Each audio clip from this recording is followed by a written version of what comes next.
இன்றைக்கி என்ன மினி விலாக்னு வந்து பார்க்கலாங்களா? இது நேற்று தைப்பூசத்துக்கு வந்து எடுத்ததும். நான் வந்து தைப்பூசத்து அன்றைக்கி ரொம்ப ரொம்ப ரொம்ப சந்தோஷமாக இருந்தேங்க. அது என்னன்னு வந்து பார்த்திங்கன்னா, தைப்பூசம் அதுவுமா காலையிலே சீக்கிரமாக எழுந்திருச்சு குளிச்சுட்டு பிரம்ம முகூர்த்தத்தில் வந்து சாமி கும்பிட்டாச்சு. தைப்பூசம் அதுவுமா நம்ம பூஜை அறையில் வந்து புது முருகன் படம் வச்சு இன்றைக்கி வந்து வழிபட்டேன். அப்புறம் இன்னொரு சந்தோஷம் என்னென்னு வந்து பார்த்திங்கன்னா, நான் ரொம்ப நாளாக நம்ம கிச்சனுக்கு வாங்கணும்னு ஆசைப்பட்டேன். 3 burner gas stove stainless steel வந்து வாங்கியாச்சு. பழைய ஸ்டவ்வு வந்து வாங்கி 17 வருஷம் ஆகிடுச்சிங்க. எதனால் இப்போ அதை வந்து மாற்றிட்டு புதுசு வந்து நான் வாங்கியிருக்கிறேன் அப்படிங்கிறத நான் இன்றைக்கி வந்து லாங் வீடியோ வந்து வரும் இல்லைங்களா, அதில் வந்து நான் ஷேர் பண்ணியிருக்கிறேன். கண்டிப்பாக வந்து அதை நீங்கள் பாருங்கள். நம்மளோட வீடியோஸ் ரெகுலராக பார்க்குறவங்களுக்கு வந்து தெரிஞ்சிருக்கும், புதுசாக பார்க்குறவங்களுக்கு தெரியாது இல்லைங்களா. கண்டிப்பாக இன்றைக்கி மதியம் 2 மணிக்கு வீடியோ அப்லோட் ஆகிடும், செக் பண்ணி பாருங்கள். இதை நான் எங்கே வாங்கினேன், இதோட ரேட் எவ்வளோங்கிறதெல்லாம் அந்த வீடியோவில் நான் ஷேர் பண்ணியிருக்கேன்.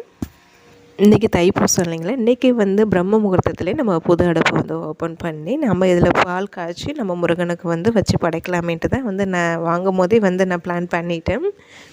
புதுசாக முருகன் சாமி படம், புது அடுப்பு அப்படிங்கிற மாதிரி தாங்க எனக்கு ரொம்ப சந்தோஷமாக இருந்தது. அதுவும் அது பிரம்ம முகூர்த்த நேரத்தில் நம்ம வந்து புது அடுப்பில் வந்து பால் காய்ச்சி முருகனுக்கு வச்சு படைச்சதில் இன்னும் ரொம்ப சந்தோஷம்.